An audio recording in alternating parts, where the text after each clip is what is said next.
So we're gonna do a bear crawl, and it's a really good core exercise, and it also teaches you how to keep your hips stable, make sure they're not wiggling around, which tends to be an issue for a lot of runners. So to go over it, it's actually not as simple as it might seem, and it should be pretty difficult if you're doing it with correct form. So I'm gonna start off on all fours. Get down into that quadruped position, and then from here, keeping a little bit of a core brace. So I don't want my abs to be all loose and letting my trunk wiggle around. So I'm gonna give myself a little bit of a core brace, and then I'm gonna lift my knees up off the ground.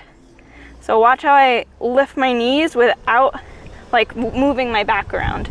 So my back stays nice and still, my core is active, and then I'm gonna take a step forward with my opposite hand and opposite foot.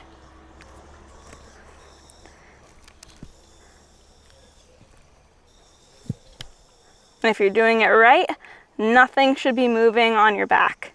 So what I'll have a lot of people do is put something that would fall off your back if your back was moving around a lot, like a yoga block is a really good example, or maybe like a small hand weight, something that would fall off if your back is wiggling too much. I don't think that one will work, Grant.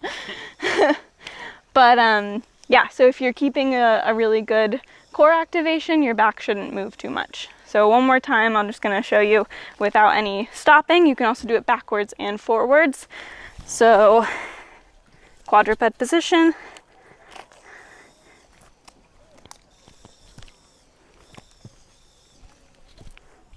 And then backwards.